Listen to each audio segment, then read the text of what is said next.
बिस्मिल्लाहिर्रहमानिर्रहीम। हम कंटिन्यू कर रहे हैं अपनी lecture series on the subject of management by Stephen P Robbins. Last lecture में हमने different environmental factors and forces को देखा और उसकी जो अंडरस्टैंडिंग है वो जनरेट करने की कोशिश की। अभी हम देखते हैं कि हाउ द एनवायरमेंटल फोर्सेस जो है वो अफेक्ट करती हैं मैनेजर्स को। अब यहाँ पर एक चीज़ आती है कि नोइंग व्हाट।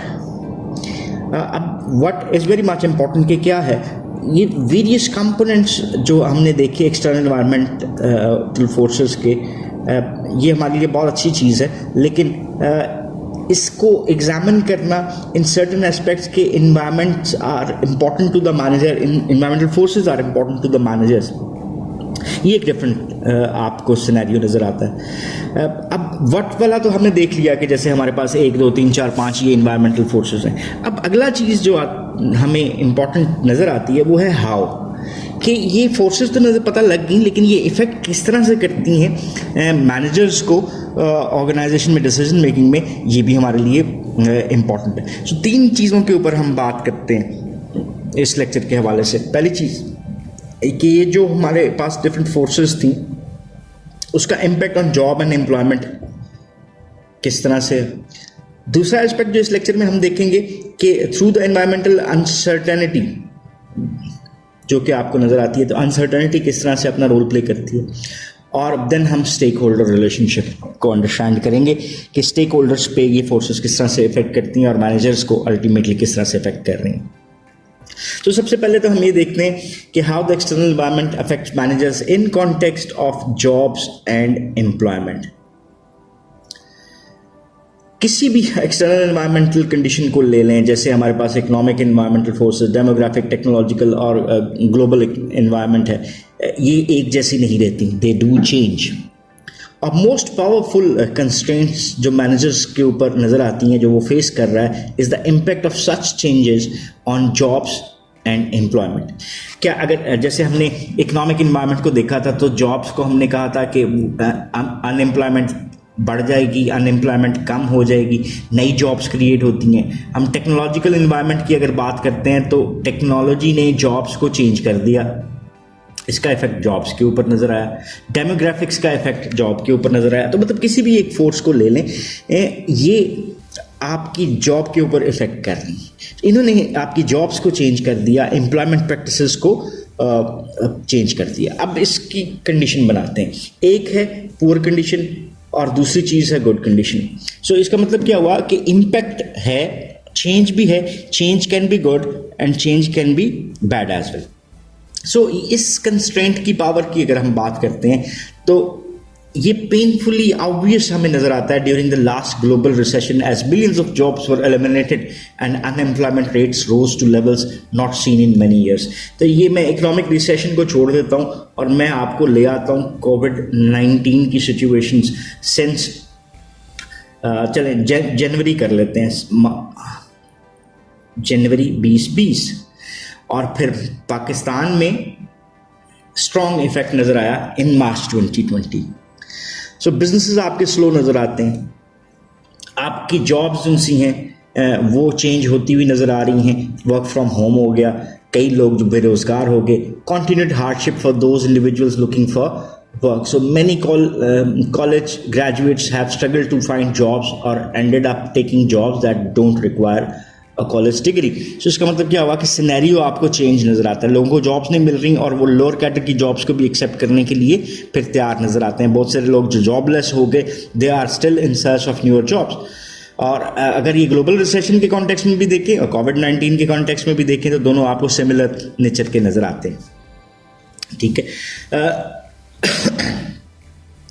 सो ना सिर्फ एक्सटर्नल कंडीशंस जो कि चेंज हुई, इनने इफेक्ट किया the types of jobs that are available, they effect how these jobs are created and managed. For instance many employers use flexible work arrangements to meet work output demands. तो आपने flexi hours introduce करवा दिए, आपने part time workers रख लिए, या आपने freelancing setups create कर लिए, ठीक है, और आपने फ्रीलांसिंग इंट्रोड्यूस की और उसमें आपने ज़्यादा सस्ते लोग ले लिए। जैसे एग्जांपल यहाँ पर दी है, work task may be done by freelancers hired to work on an as needed basis or by temporary workers who work full time but are not permanent employees or by individuals who share jobs. तो ये आपके पास flexibility in the arrangement नजर आती है. So keeping in mind that such responses have come about because of the constraints from the external environment. अब अगर as a manager देखा जाए तो you'll need to recognize how these work arrangements affect the ways you plan, organize, lead and control. So आपके जो तमाम managerial decisions relate करते हैं planning, organizing, leading and controlling के साथ, तो आपको उन अरेंजमेंट्स के ऊपर जाना पड़ेगा ताकि आप इन सारे फैक्टर्स को बेहतर अंदाज में प्लान कर सकें. So whole issue of flexible work arrangements has become so prevalent and part of how work is done in organization that we will all address it in the next जो learning है हमारी chapters, उसमें भी इस चीज़ को देखेंगे. तो ये तो हमारे पास हो गया पहला फैक्टर कि किस तरह से आपको जॉब्स और एम्प्लॉयमेंट प्रैक्टिसेस चेंज होती हुई नज़र आ रही हैं. नेक्स्ट जो हमारा एक इम्पॉर्टेंट फैक्टर नज़र आता है वो है assessing environmental uncertainty. Environmental uncertainty से क्या मुराद है, इसको भी थोड़ा सा अंडरस्टैंड करते हैं. The degree of change and complexity in an organisations environment. किस हद तक ऑर्गेनाइजेशनल एनवायरमेंटल फोर्सेस जो हैं किसी ऑर्गेनाइजेशन से रिलेटेड चेंज होती हैं और कितनी उनमें कम्प्लेक्सिटी, पेचीदगी नज़र आती है. So another constraint that is posed by external environment is the amount of uncertainty found in the environment which can affect the organizational outcome. So environmental uncertainty refers to the degree of change and complexity in an organization's environment. So metrics को देख लेते हैं जो हमें नज़र आता है exhibit 3.3 में. ये आपको दो एक्सेस दिखा रहा है. ये यहाँ पर हमारे पास एक्स एक्सेस नज़र आते हैं और यहाँ पर हमारे पास वाई एक्सेस नज़र आते हैं. वाई एक्सेस पे डिग्री ऑफ कम्प्लेक्सिटी है और एक्स एक्सेस पे डिग्री ऑफ चेंज है. यहाँ पर ये दोनों फैक्टर्स मिलते हैं तो सेल 1 क्रिएट होता है और ये दोनों फैक्टर्स मिलते हैं तो सेल 3 क्रिएट हो रहा है. देन आपको डिग्री ऑफ चेंज में ये स्टेबल के कॉन्टेक्स्ट में हमने देख लिया, और अगर डायनामिक है तो फिर आपको ये दो फैक्टर्स मिलते हुए नज़र आ रहे हैं, और डायनामिक में अगर आपको कम्प्लेक्सिटी है तो ये सेल 4 क्रिएट हो रहा है. सेल 4 जहाँ पे डिग्री ऑफ चेंज स्टेबल है और डिग्री ऑफ कम्प्लेक्सिटी सिंपल है, वहाँ पे आपको स्टेबल एंड प्रेडिक्टेबल इन्वायरमेंट नज़र आता है. Few components in the environment नज़र आते हैं और components are somewhat similar and remain basically the same, और मिनिमल नीड आपको नज़र आती है for sophisticated knowledge of the component.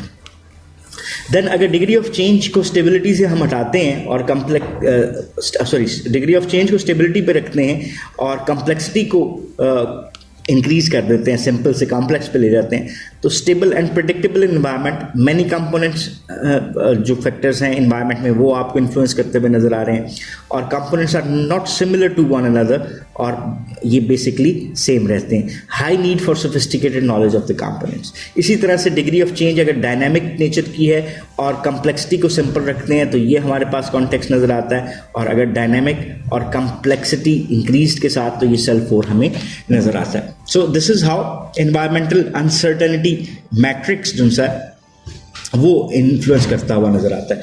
So first dimension जो अभी हमने एक्सप्लेन की is the degree of change.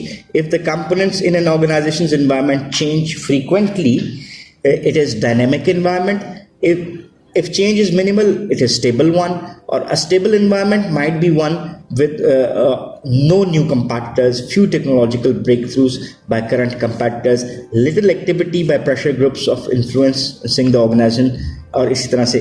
और यहाँ पर हमें वो एग्जाम्पल भी नज़र आती है. by reading it you can have a better understanding of the same. So if change is predictable, और अगर इसको हम dynamic consider करें तो think of department stores and typically make 1/4 to 1/3 of their sales in November and December. The drop off from December to January is significant, but because the change is predictable, the environment isn't considered dynamic. और जब हम बात करते हैं degree of change की तो we mean change that's unpredictable. If change can be accurately anticipated, it's not an uncertainty for the manager. So हमने इस uncertainty के context में भी चीज़ों को थोड़ा सा understand कर दिया. Then environmental complexity जो आपको यहाँ पर 3.3 में नजर आई, ये बताती है at the number of components in an organization's environment and the extent of the knowledge that the organization has about those components. अब कोई भी ऑर्गेनाइजेशन जहाँ पे उसके कम कंपैटिटर्स हैं, कस्टमर्स हैं, सप्लायर्स, गवर्नमेंट एजेंसीज हैं and so fourth, faces a less complex and uncertain environment, और ऑर्गेनाइजेशंस जो कि एनवायरमेंटली कॉम्प्लेक्स नज़र आती हैं इन वेरियस वेज, उसमें ये फैक्टर्स आपको ऑन द हायर रेट नज़र आते हैं.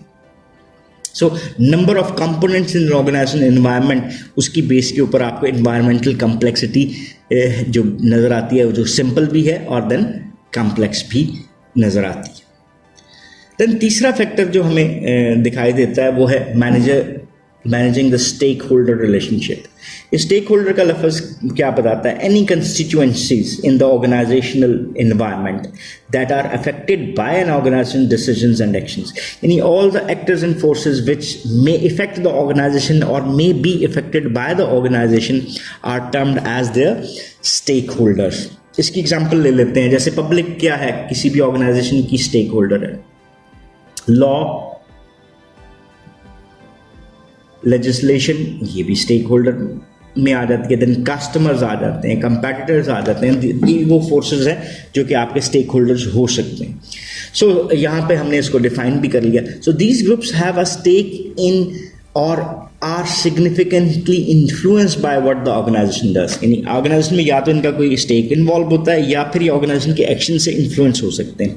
और in turn these groups can influence the organization as well. So vice versa आपको ये रिलेशनशिप भी नजर आता है. यहाँ पे एग्जिबिट 3.4 है. It identifies some of the organization most common stake holders. इसको देख लेते हैं. सबसे पहले ऑर्गेनाइजेशन स्टेक होल्डर्स में ये आपके ऑर्गेनाइजेशन नज़र आ रही है.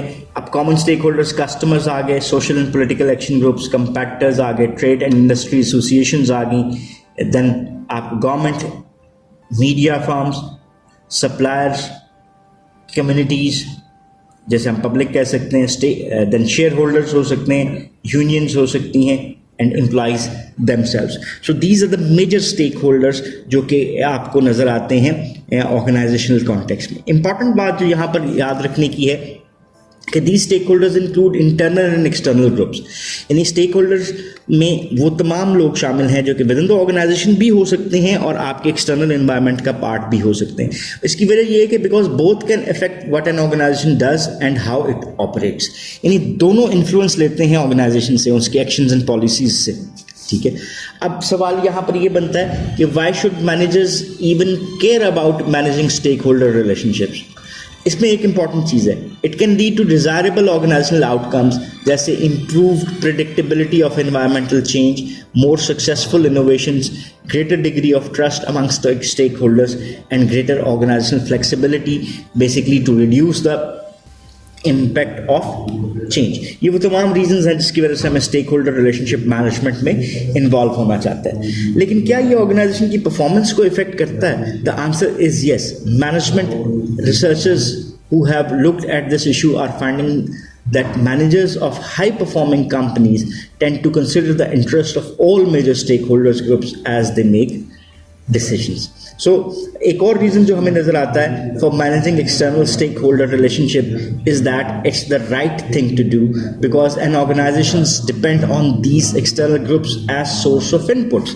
तो हमें जो रिसोर्सेज हैं वो कहाँ से मिल रहे हैं? हमें रिसोर्सेज भी इन्हीं स्टेक होल्डर से मिल रहे होते हैं. तो इसका मतलब है कि अगर हमारा एक इम्पॉर्टेंट स्टेक इनके साथ इन्वॉल्व है और अगर हम उनका ख्याल नहीं रखेंगे तो इसका मतलब क्या हुआ कि हमारी आउटकम भी बेहतर नहीं हो सकती. तो हम रिसोर्सेज के लिए इन पर डिपेंड करते हैं एंड देन हमारी जो आउटपुट्स हैं वो इनसे रिलेट करती हैं. Like we were selling our goods and services to these stake holders. So managers need to consider their interest as they make decisions and ये फर्दर इसको इन डिटेल भी डिस्कस किया जाएगा. सो इस लेक्चर को यहाँ तक रखते हैं और इसको हम हल्का सा रिवाइज कर लेते हैं कि इस लेक्चर में हमने क्या देखा. हमने इस लेक्चर में 3 चीज़ों को देखा कि हमारे पास व्हाट का आंसर तो आया कि कौन से फैक्टर्स हैं जो कि आपके एक्सटर्नल एनवायरनमेंट का पार्ट बनते हैं, तो व्हाट को जान लेना ही काफ़ी नहीं है, but we have to understand that how they are having an impact. और हाउ को हमने 3 चीज़ों पे असेस करने की कोशिश की। पहली चीज़ जो थी वो जॉब्स एंड एम्प्लॉयमेंट और उसमें चेंज की बिना के ऊपर कैसे ये चीज़ें इफेक्ट हो रही थी। दूसरा फैक्टर हमने देखा कि हम अगर असेस करते हैं ओवरऑल एनवायरमेंटल अनसर्टेनिटी को, ये दूसरा फैक्टर हमें नज़र आया। और यहाँ पे हमने 2 फैक्टर्स के ऊपर डिग्री ऑफ चेंज की बिना पर और डिग्री ऑफ कम्प्लेक्सिटी की बिना के ऊपर इस अनसर्टेनिटी को देखा। और देन तीसरा फैक्टर था कि हम किस तरह से स्टेक होल्डर रिलेशनशिप को मैनेज कर सकते हैं। So that's all for this lecture. If you still have any question और queries, so you can ask in the comment section and we would definitely love to answer those. So once again, thanking you for watching this lecture. Have a nice time. Allah Hafiz.